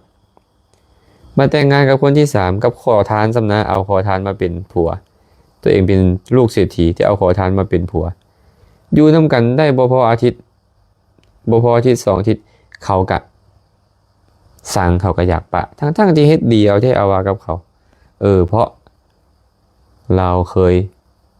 เฮ็ดผิดศีลข้อกาเมมาในอดีตเนาะอันนี้ตอบให้แบบนี้เด้อคันซั่นเนาะถ้าหากบ่อยากได้รับวิบากกรรมแบบนั้นเฮาก็อย่าไปเฮ็ดผิดศีลข้อกาเมตื่มเพราะอดีตผ่านมาเฮาก็มีหลายแล้วแหละแต่คันเฮ็ดตื่มก็ต้องยอมรับว่าจะมีแต่คนสั่งบ่ค่อยมีคนหักได้ตอบให้แบบนี้เด้อแม่น้ำฝนคำวิไลพระอาจารย์ข้าน้อยขอถามแด่ข้าน้อยอยากบูชารูปครูบาอาจารย์แล้วบูชาด้วยขันหมักเบงหรือขัน5ข้าน้อยอนุเคราะห์ตอบให้แด่ข้าน้อยก็เฮ็ดโลดอยากบูชาครูบาอาจารย์ก็นึกถึงคุณของเพิ่นอยากบูชาพระพุทธพระธรรมพระสงฆ์ก็นึกถึงคุณของเพิ่นแล้วก็เอาดอกไม้เอาของหอมเอาขันหมักเบงอีหยังก็ตามแต่ละไปบูก็ได้แม้แต่จะปฏิบัติบูชาเพิ่นก็ได้บุญคือกันสามารถเฮ็ดได้เนาะขอให้นึกถึงคุณของเพิ่นนึกถึงคุณของเพิ่นแล้วก็เฮ็ดนะก็จะได้อานิสงส์ได้บุญเด้อลบอินสุพรรณสาธุเจริญพรวนิดาสาธุบัวคำวิไลจิตสาธุเด้อเชิดชัยศรีคำนวณสาธุอนุโมทนาบุญครับกราบนมัสการพระอาจารย์ครับเจริญพรสาธุสุริยาปากเซหยมแม่จอยเนาะอนุโมทนาบุญนำเด้อหมูน้อยปากริมสาธุน้องกราบนมัสการพระอาจารย์ค่ะคงจะเขียนผิดน่าจะเป็นน้อมกราบนมัสการนะแม่โต้งสายบุญสาธุเพชรสดาวงแสงเพชรภูวงสาธุอนุโมทนาบุญนำเด้อสาธุฟังจากสวรรค์เขตแชร์แล้วเด้อสาธุอนุโมทนาบุญนำผู้ใดเข้ามาแล้วก็อย่าลืมแชร์ไปเป็นธรรมทานเนาะแชร์ไปเป็นธรรมทานมีคำถามอันใดก็คอมเมนต์เข้ามาสนทนากันตามสมควรต้นเรดอทว่านี่หรือว่าเรดฮอตขอสอบถามพระอาจารย์ในการเสพเมถุนปาราชิกถ้าสตรีหรือบุรุษใช้ปากโอมอันทะของภิกษุจะต้องอาบัติปาราชิกหรือไม่ครับอันทะนี่มันยังไม่ส่งขอเข้าเป็นองคชาตนะที่พระผู้มีพระภาคเจ้าหมายถึงการเสพเมถุนคือใช้องคชาตอวัยวะเพศเข้าไปทางทวารใดทวารหนึ่งของผู้หญิงก็ตามผู้ชายก็ตามกระเทยก็ตามมนุษย์ก็ตามสัตว์เดรัจฉานก็ตามเทวดาก็ตามทวารทั้ง3คืออะไรบ้างทางปากทางทวารเบาและทางทวารหนัก3ทางนี้เป็นเหตุแห่งอาบัติปาราชิกฉะนั้นถ้าหากว่าองคชาตเข้าไปใน3ทวารนี้แม้เพียงเท่ากับเมล็ดงาเดียวก็ต้องอาบัติปาราชิกแต่อันทะเนี่ยยังไม่ใช่นะอันทะนี่ยังไม่ใช่แม่ต้องสายบุญน้อมกราบพระอาจารย์สาธุเจริญพรฟ้ารู้ดินรู้กราบสาธุอนุโมทนาสาธุค่ะเจริญพรด้วยนางฟ้าเอื้องสาธุเจริญพรเด้อแม่อึงหัดไสยสอนน้อมกราบพระอาจารย์ด้วยความเคารพเด้อค่ะน้อยเจริญพรญาติธรรมทางอัตตปือเนาะอัตตปือแม่ไลมาลาวงต๋อมขออนุญาตแซสาธุเจริญพรอนุโมทนา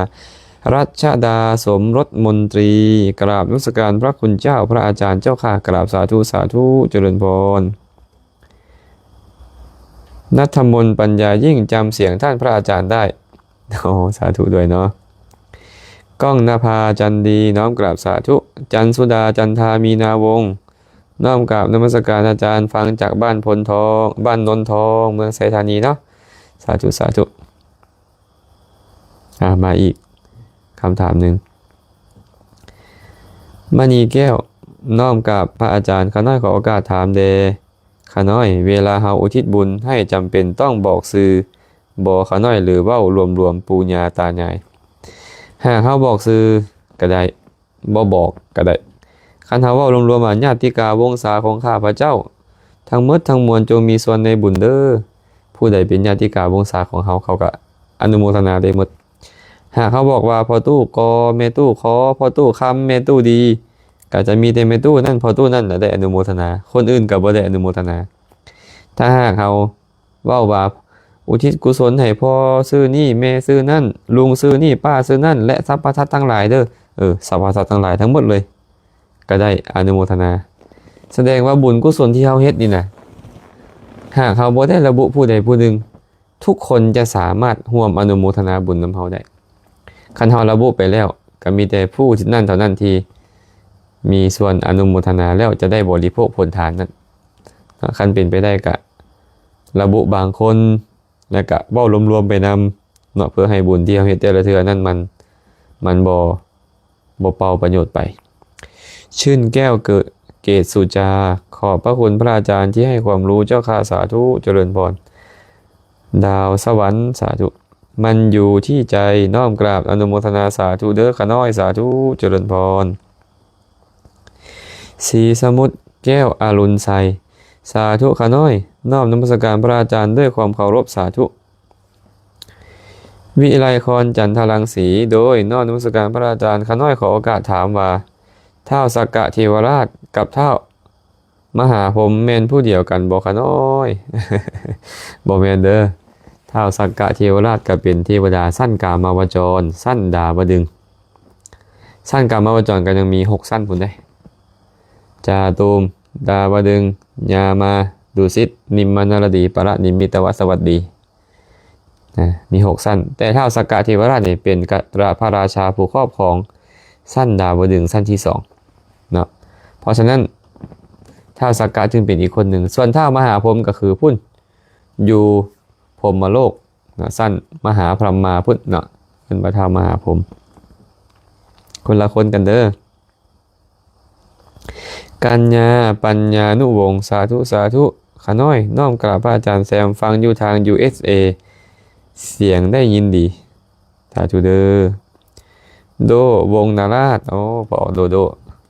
แบ่งบุญให้เด้อพอโดเด้อประจบโนนโพน้อมกราบสาธุข้าสาธุเมคอนสิริจันโทสาธุเด้อหัดไซยสอนอนุโมทนาบุญนำคำถามพระอาจารย์อธิบายแจ่มแจ้งหลายสาธุญาติธรรมทุกท่านเลยแม่ผู้ไขวรราชสาธุเด้ออนุโมทนาบุญนำบุญข้ามผลทวงกราบนมัสการพระอาจารย์สาธุสาธุ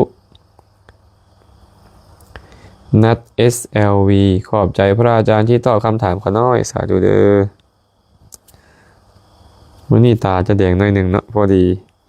ครูบาอาจารย์เพิ่นไปอบยานะเพิ่นเฮ็ดโรงอบยาเนาะเพิ่นก็เลยไปต้มยาสมุนไพรนะอบยาก็เลยพากันไปอบยาแสบตาหน่อยหนึ่งตาแดงๆนะต้องขออภัยด้วยผู้ใดเห็นอาจารย์คือตาแดงแท้ให้ห่มยามาเบียงสวรรค์ทิพไกรสอนสาธุธรรมโอสถน้อมกราบอนุโมทนาสาธุโอวาทธรรมด้วยจิตอันนอบน้อมเจ้าข้าเจริญพรสุพิจเจริญชาติสาธุเจ้าข้าเจริญพรเด้อ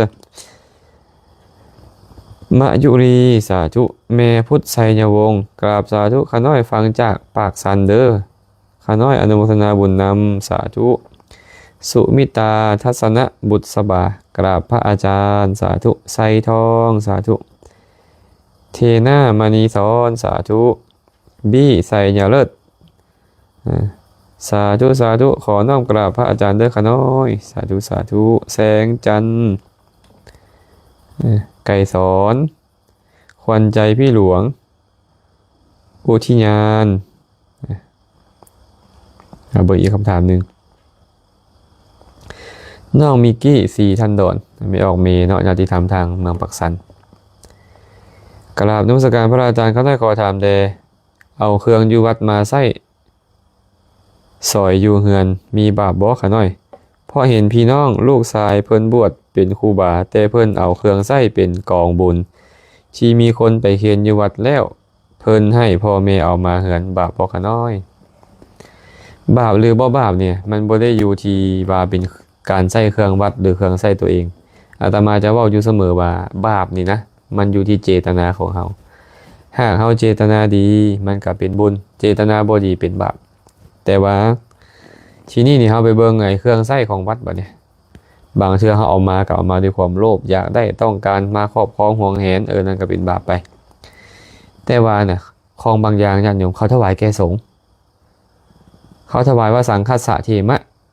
พระองค์ใดองค์หนึ่งเอาไปซอยเองบ่ได้เอาไปใส่ซอยเองบ่ได้เนี่ยเนาะ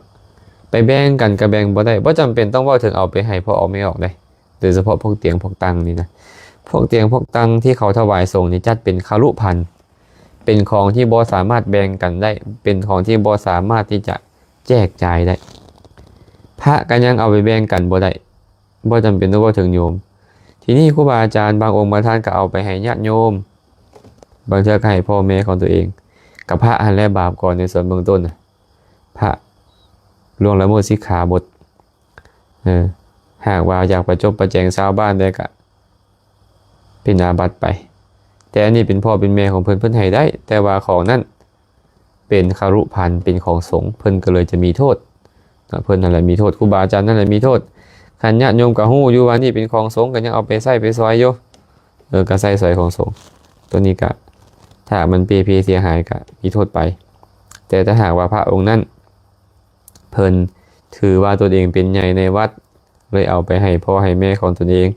พระองค์นั้นก็จะเป็นโทษเป็นโทษเป็นอาบัตินำเป็นหนี้สงฆ์นำต้องได้ใส่สงฆ์คืน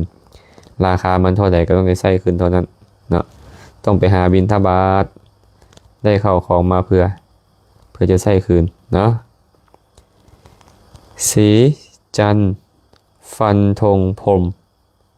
ใช่ไหมสีจันทร์ฟันธงพรหมหรือเปล่าอาตมาอ่านผิดขออภัยด้วยนะ FC จากโคราชค่ะเจริญพรขอให้ญาติโยมโคราช FC จากโคราชมีความสุขความเจริญทุกคนเนาะนฤมลบุญมีสาธุขออนุโมทนาค่ะสาธุกัลยาณิมิตรน้อมกราบสาธุเจริญพรสอนนิดาลัยน้อมกราบพระอาจารย์สาธุแอริสนี่อ่านภาษาอังกฤษบ่ค่อยได้ปานใดเฮานี่น้อมกราบนมัสการพระอาจารย์สาธุแม่สุชาดานาวันดาสาธุศรีประเสริฐกำแสงสว่างสาธุขันทองไสยะวงศ์กราบน้อมนมัสการพระอาจารย์ด้วยความเคารพสาธุสาธุอนุโมทามิเจริญพรแจมสอนแก้วฝากใจไว้กับธรรมสาธุเด้ออานนท์สาธุบัวบุญเนาขนานพี่ขออภัยนิสรน้อมกราบนมัสการพระอาจารย์สาธุแม่กดบุญที่ศาลสาธุเวียงไซกราบสาธุสาธุฟังจากสวรรค์เขตขน้อยสาธุกองแก้วพงสวรรค์สาธุอนุโมทนาบุญนำทุกคนเลยมาเบิ่งอีกคำถามหนึ่งสีประเสริฐกำแสงสว่างขอโอกาสถามพระอาจารย์ยาคูผูกแขนให้ไม่ออกผิดบ่ยาคูผูกแขนให้ไม่ออกผิดบ่โอ้ยคันต่อไปนี่สิบ่ผิดใจครูบาอาจารย์บ่เนาะอันนี้ก็ตอบให้รับรู้เข้าใจนํกันเด้อบ่ได้ให้เอาไปเพียงโทษครูบาอาจารย์องค์ใดองค์หนึ่งพระนี่นะเอาสิ่งของสิ่งใดสิ่งหนึ่งไปให้โยมที่บ่แม่นญาติพี่น้องบ่แม่นคนปวารณะบ่แม่นไวยาวัจกรส่วนตนเองบ่ได้เอาสิ่งของใดก็ตามอยากให้เขาฮักอยากให้เขาแพงอยากให้เขาพอใจตนเองอยากให้เขาเริ่มใส่ศรัทธาตัวเองเอาสิ่งใดสิ่งหนึ่งไปให้เขาบ่ได้แล้วไปผูกแขนนี่ก็คือเอายังล่ะเอาฝ่ายใส่แขนให้เขาหรือว่าอยากจะให้ให้เขาเนี่ยรู้สึกดีกับตนเองแบบนี้เอิ้นว่าประจบประแจงชาวบ้านเป็นมิจฉาอาชีวะเลี้ยงสิบ่ชอบธรรมเป็นอาเนสนาการแสวงหาที่บ่สมควรของพระเป็นอาบัติทุกกฎพร้อมเนาะถ้าหากว่าอยากถูกต้องแขนไม่ออกพร้อมเอามือไปจับถูกได้เป็นอาบัติสังฆาทิเศษ เป็นอาบัติหนักนำได้ต้องเข้ากรรมจึงรอดได้ถ้าหากว่าอยากถูกต้องเสื้อผ้าเขาไปถูกต้องได้เสื้อผ้าเขาเป็นอาบัติทุนละใจเนาะอยากถูกต้องตัวเขานั่นแหละแต่ว่าเอาแต่ฝ่ายใส่แขนถูกเป็นอาบัติทุนละใจโอ้มันละลายอันหลายแนวนี่อาบัติที่จะเป็นนี่เนาะแต่ว่าบางองค์ครูบาอาจารย์บางองค์เพิ่นก็มีจิตใจดีงามนะอยากให้กำลังอกกำลังใจญาติโยมก็เลยเฮ็ดแต่ก็เป็นสิ่งที่บ่ถูกต้องตามวินัยเด้อเป็นสิ่งที่บ่ถูกต้องก็เป็นเหตุให้ญาติโยมงมงายนำได้อาตมาเคยเดินจาริกไปเนาะแต่เหนือฮอดใต้เด็กน้อยเรียนมัธยมม2ม3เนี่ยมาเอิ้นใส่นมัสการเนี่ยพอมีฝ่ายผูกแขนบ่เขาเข้าใจว่าศาสนานี่ต้องนำหน้าด้วยฝ่ายผูกแขนแหละเฮ็ดให้เขาเข้าใจผิดจากศาสนาแล้วทั้งที่เขาควรจะถามว่าอาจารย์ทานเป็นแนวใดศีลเป็นแนวใดภาวนาเป็นแนวใดพวกเขาน้อยเป็นลูกต้องประพฤติกับพ่อกับแม่แบบใดพวกเขาน้อยเป็นคฤหัสถ์ต้องประพฤติต่อครูบาอาจารย์แบบใดเขาควรจะขอฟังธรรมควรจะอยากได้ธรรมะแต่ว่าเขาบ่สนใจแล้วเพราะเหตุใดเพราะครูบาอาจารย์เฮ็ดให้เขาเบิ่งว่าไปวัดใดต้องมีฝ่ายผูกแขนให้ไปวัดใดต้องมีฝ่ายผูกแขนให้ก็เลยเห็นฝ่ายผูกแขนเป็นตัวศาสนาไปเดี๋ยวนี้เนาะขนาดเนาะคันว่าเซาได้ก็ดีได้เซาได้ก็ดีก็ชี้แจงให้กันฟังแบบนี้แต่บ่ได้ว่ามาเพื่อที่จะให้ญาติโยมเอาไปเพียงโทษครูบาอาจารย์องค์ใดองค์หนึ่งอาตมาบ่ได้เว้าเพื่อประโยชน์นั้นเด้อ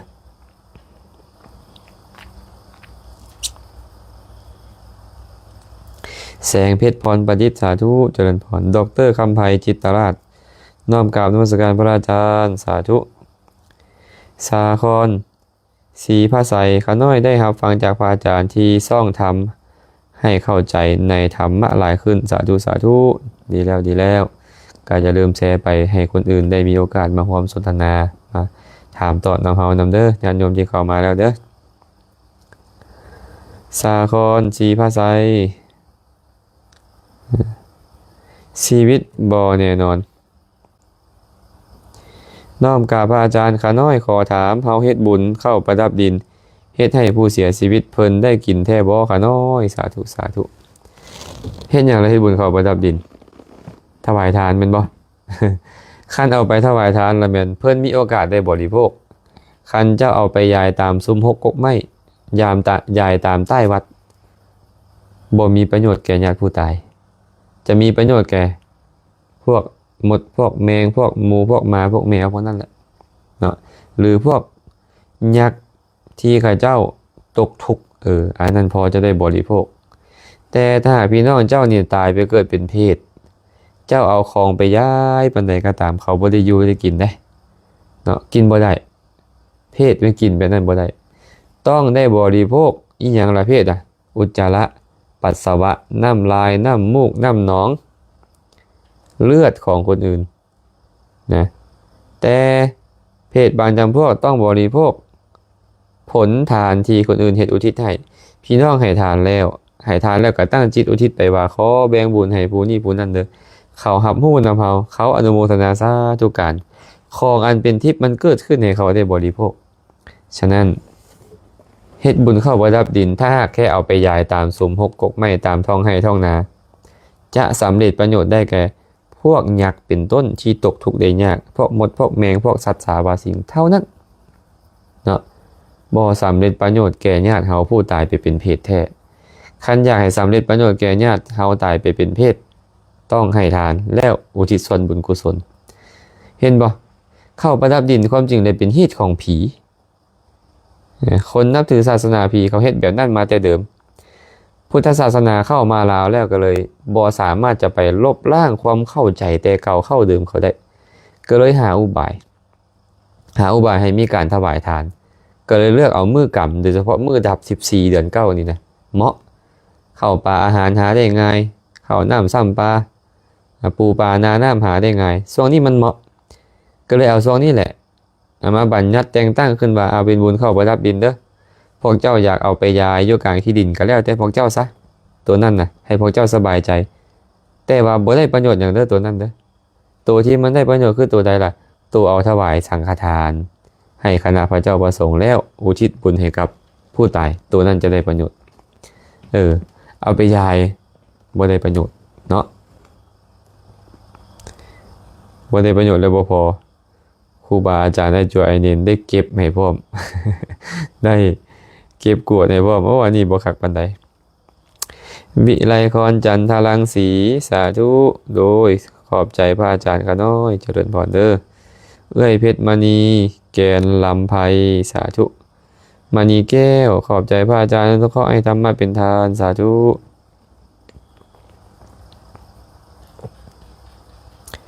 ไก่สอน PTV สาธุสาธุเฮาแพ่บุญให้เขาแต่เขาผู้นั้นเปลี่ยนชื่อนามสกุลเขาสิซื้อใดส่วนบุญเขาสิได้ส่วนบุญบ่คนไหนบ่เกี่ยวดอกเนาะบ่เกี่ยวดอกคันเขาตายไปเป็นเพศเขายังบ่มีซื้อหยังดอกพวกเพศนั่นแหละจะได้อนุโมทนาบุญของเฮาแล้วจะพ้นจากทุกข์ได้เข้าใจปะคันเขาตายไปแล้วเนี่ยเขาไปเป็นเพศนะคันยังบ่คันมีซื้อใหม่อีหยังเทื่อดอกนะหรือถึงเขาจะเปลี่ยนเป็นซื้ออีหยังก็ตามเขาก็ยังนึกถึงเฮาคือเก่าอยู่ยังหวังรอท่าการเฮ็ดบุญของเฮาและอุทิศให้เขาคือเก่าอยู่ขอแค่เฮาเฮ็ดบุญอุทิศให้เขาเท่านั้นแหละก็สำเร็จประโยชน์กับเขาแล้วบ่เกี่ยวว่าเขาจะไปซื้อหยังแล้วหรือบ่มีซื้อใหม่ได้หมดเด้อพอไก่สอนเด้อบุญข้ามผลพาวงไม่ออกขอถามพระอาจารย์แน่อาจารย์ซื้อแพงบ่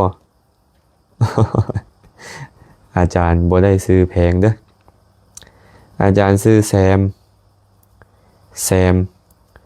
เกิดในช่วงที่แซมยูรนันท์ดาราไทยกำลังดังพอก็เลยมักซื้อแซมก็เลยตั้งชื่อให้ว่าแซมเนาะแซมบ่ได้ซื้อแพงได้ซื้อแซมเด้อ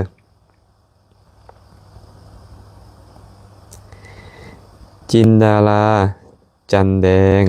แม่จินดารากราบนมัสการพระอาจารย์ข้าน้อยขอโอกาสถาม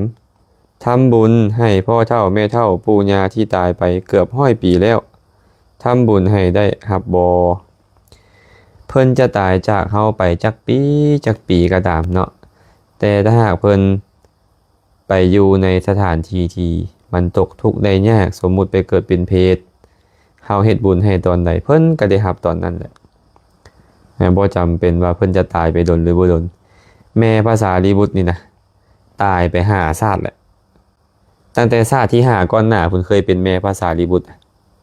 เกิดชาติใหม่แล้วก็ตายเกิดชาติใหม่แล้วก็ตายเกิดชาติใหม่แล้วก็ตายมาเกิดชาติสุดท้ายแล้วก็ตายไปเป็นเพศยังจื้อภาษาลีบุตรได้อยู่มาขอส่วนบุญจากภาษาลีบุตรจึงได้เฮ็ดบุญอุทิศให้แม่เพิ่นจึงพ้นจากความเป็นเพศอันนี้แม่ในชาติก่อนหน้าพุ่นได้บ่แม่นแม่ชาตินี้เด้ฉะนั้นพี่น้องป้องปายของเฮานี่ตายมาดนปานใดก็ตามหากเฮามีจิตใจที่อยากจะอนุเคราะห์ข้าเจ้านี่นะปู่ย่าตานายเฮานี่นะ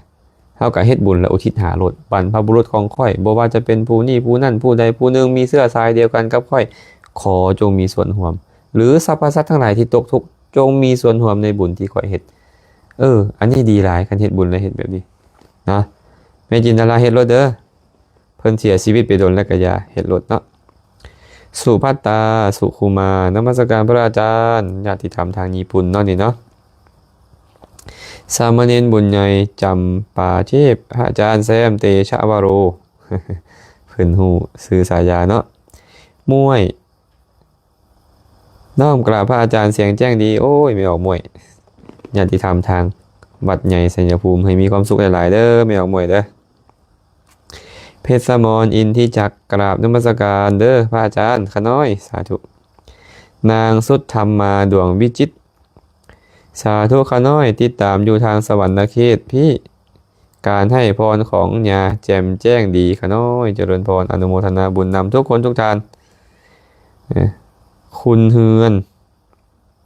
แสงคำยองกราบนมัสการพระอาจารย์แซให้ละเด้อสาธุ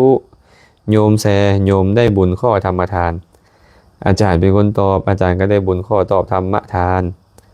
ญาติโยมผู้มาถามก็ได้ถือโอกาสได้ให้ธรรมะเป็นทานเพราะเป็นการถามแล้วมีการตอบแสดงว่าพวกเรากำลังมาสร้างกุศลข้อธรรมทานนำกันทั้งผู้ถามคำถามทั้งผู้ตอบคำถามทั้งผู้แชร์ทั้งผู้ฟังก็ได้ปัญญาเกิดขึ้น เฮากำลังมาเจริญกุศลนำกันอนุโมทนาบุญนำมือทุกคนเนาะกองแก้วพงสวรรค์สาธุพระอาจารย์เขาน้อยขอถามแดเขาน้อยไปวัดทุกมือแต่งพาเข้าเห็นถ้วยแตกแหงเขาน้อยเราเอาทิ่มสีบาปบ่เขาน้อยถ้าหากว่ามันไส้สอยไปแล้วแล้วมันเสียหายไปแล้วนี่นะก็แจ้งแก่ครูบาอาจารย์นะก็ว่าครูบาอาจารย์อันนี้มันแตกเลยเด้อเขาน้อยเอาทิ่มได้บ่ทิ่มก็ซ้ำทิ่มแล้วมันแตกเป็นบ่คันครูบาอาจารย์บอกว่าทิ่มโลดมันแตกเลยก็อย่ามันทิ่มเลยก็บ่เป็นหยังบ่ผิดหยังเนาะนางไสสวรรค์ศรีโสดาน้อมกราบอาจารย์สาธุฟังอยู่นครไก่สอนขาน้อยอนุโมทนาบุญนำเด้อ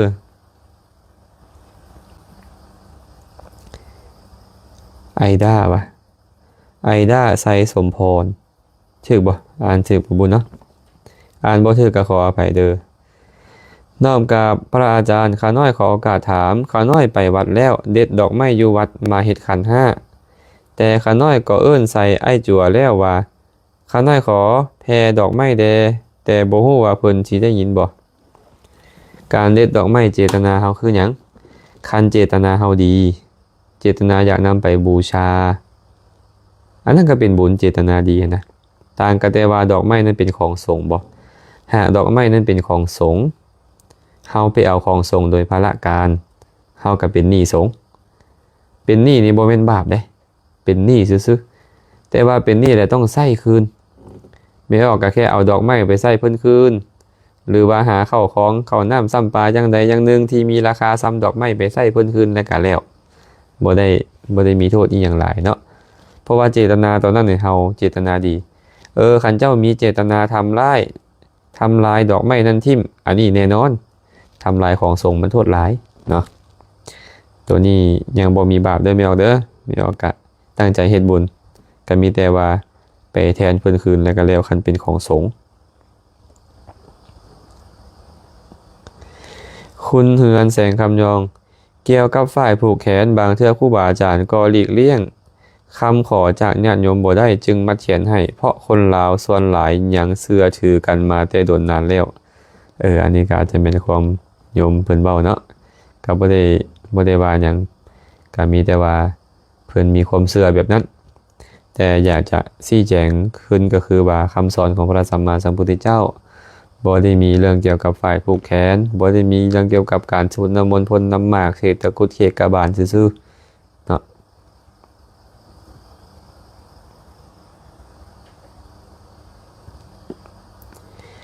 เพชรสมรอินทิจักแจมแจ้งสาธุขาน้อยไอด้าไซสมพรโอ้เพิ่นบอกว่าเฟซใหม่เพิ่น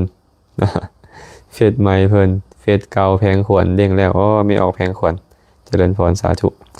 สายหน้าวิรุณสาธุค่ะง่วงแล้วค่ะ ง่วงแล้วก็พักนอนโยมเนาะ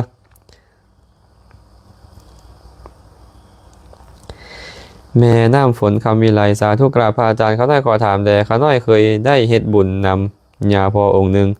แล้วมีศรัทธาน้อยแล้วถือเพิ่นเว้าให้เฮาบาปหรือญาพอองค์นั่นบาปเขาน้อยเฮาเฮ็ดบุญเฮาก็บ่บาปแหละเฮาเฮ็ดบุญมันบ่ได้อยู่ที่ว่าเฮาจะเฮ็ดน้อยหรือเฮ็ดหลายเงินคำกำแก้วกับของเฮามีศรัทธาเฮ็ดเท่าใดเฮาก็เฮ็ดซ้ำหั่นและบุญจะน้อยหรือหลายมันก็บ่ได้อยู่ที่เงินทองอีกต่างหากงานเจ้าเฮ็ดน้อยแต่ว่าเจ้าใส่ใจดีๆเฮ็ดด้วยศรัทธาเจ้าก็ได้บุญหลายบางคนเฮ็ดหลายอยู่มีเงินมีทองหลายมีข้าวของหลายให้หลายแต่ว่าใจบ่ดีศรัทธาบ่ดีบุญก็น้อยเนาะ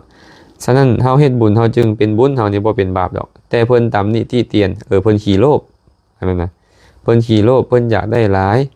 เพิ่นโกรธเคืองเพิ่นบ่พอใจกับเพิ่นนั่นแหละบาปบ่เกี่ยวกับเฮาบ่ได้บาปอย่าพอบาปเองน้องแตงโมแม่สลาดเนาะน้อมกราบนมัสการพระอาจารย์พวกก็น้อยฟังธรรมอาจารย์อยู่วัดป่าศรีลำดวนเด้อค่ะน้อยเจริญพรสาธุญาติธรรมวัดป่าศรีลำดวน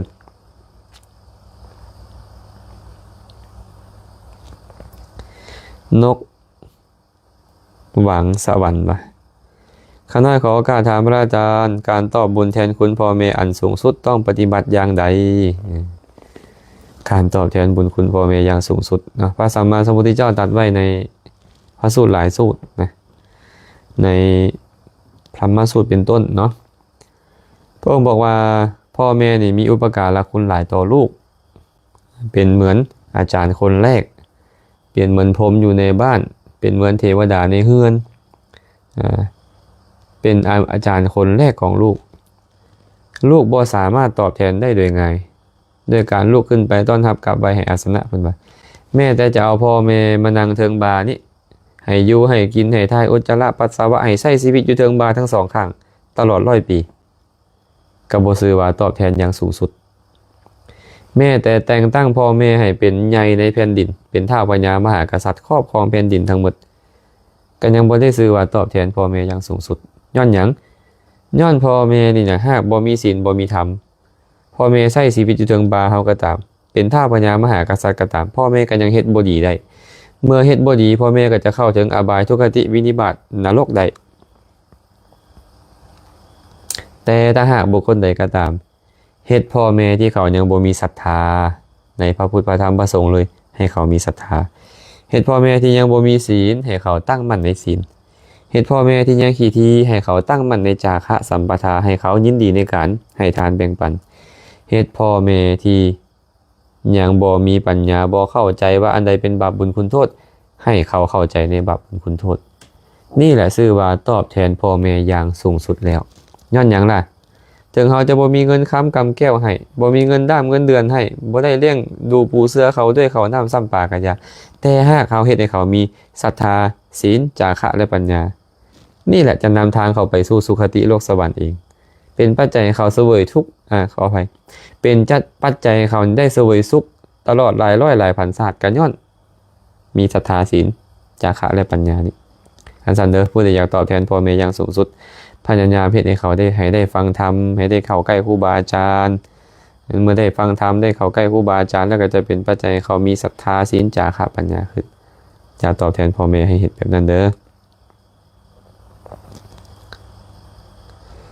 เอื้อยเพชรมณีแกนลำไผ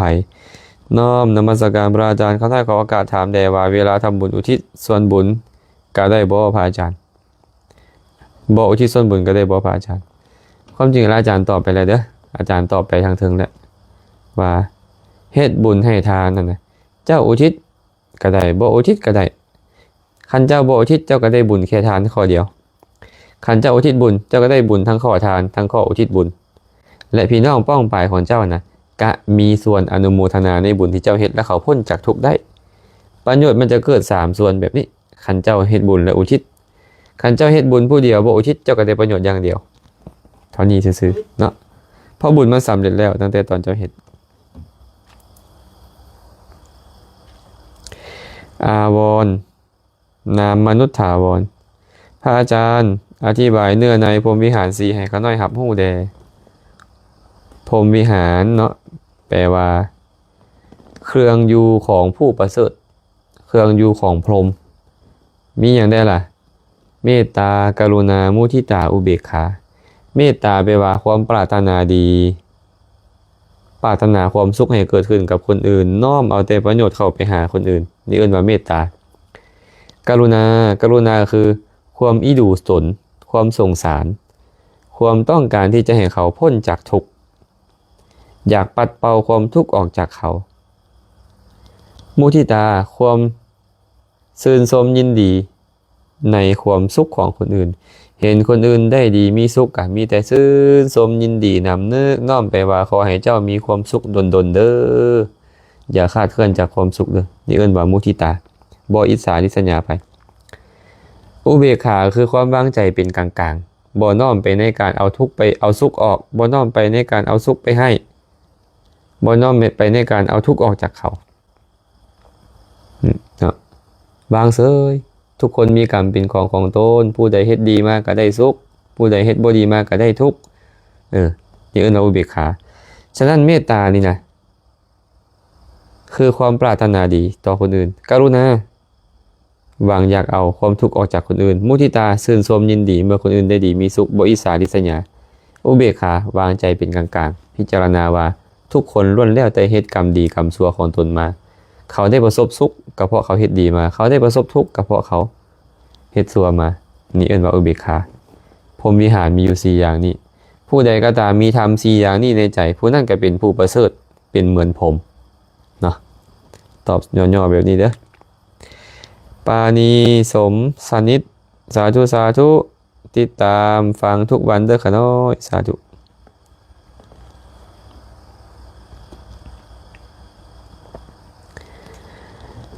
สุภัตตาสะคูมา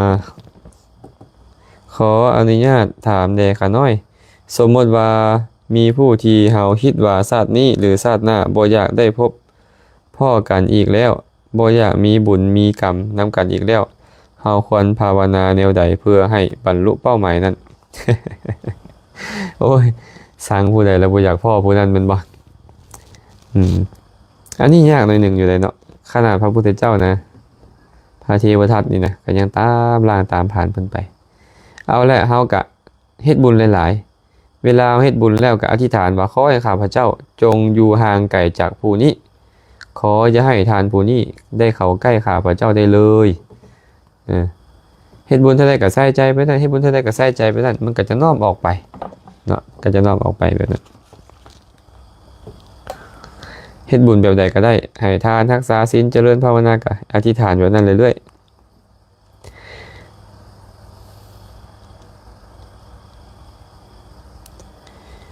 นะฤมนขออภัยนวลมณีบุญมีนมัสการพระอาจารย์ขอถามว่าเวลาพระเพิ่นสวดพาหุงตอนเช้าในวันพระเราสวดไปนำเพิ่นพร้อมๆกันได้บ่เจ้าค่ะเจริญพรสวดไปพร้อมๆกับท่านก็ได้ไม่ผิดอะไรฟังท่านสวดก็ได้สวดไปตามท่านก็ได้ไม่ผิดอะไรนะ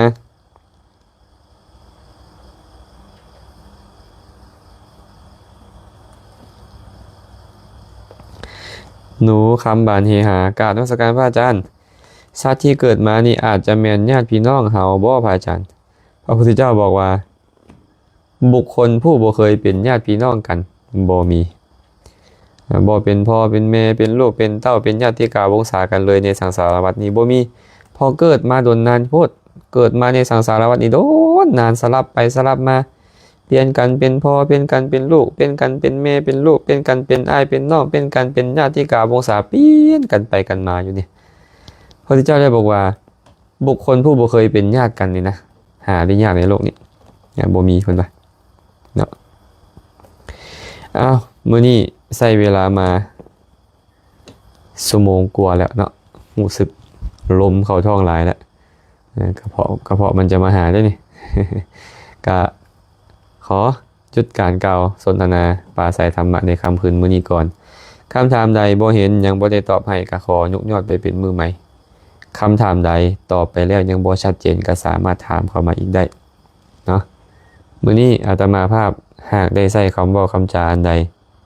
กล่าวธรรมะสนทนาไปกระทบกระทั่งจิตใจท่านผู้ใดผู้หนึ่งก็ขอขมาลาโทษมาณโอกาสนี้นำทานทั้งหลายได้เฮ็ดบุญกุศลอันใดอันหนึ่งอาตมาภาพก็ขออนุโมทนาสาธุการนำทุกคนทุกท่านเลยอาตมาภาพเองได้เฮ็ดบุญกุศลอันใดอันหนึ่งบ่ว่าจะเป็นการรักษาศีลเจริญภาวนาการแสดงธรรมสอนธรรมะต่างๆนานาก็ขอแบ่งบุญทั้งหมดให้ทุกคนทุกท่านจงมีส่วนร่วมในบุญทั้งหลายเหล่านั้นนำขอให้สรรพสัตว์ทั้งหลายจงมีส่วนร่วมในบุญทั้งหลายเหล่านั้นขอให้สรรพสัตว์ทั้งหลายจงเป็นผู้มีความสุขโดยทั่วกันท้ายที่สุดแล้วก็ขอให้บุญกุศลนั้นจงเป็นปัจจัยให้ทุกคนทุกท่านจงได้บรรลุถึงมรรคผลนิพพานในอนาคตการอันใกล้นี้โดยทั่วกันทุกท่านทุกคนเชิญ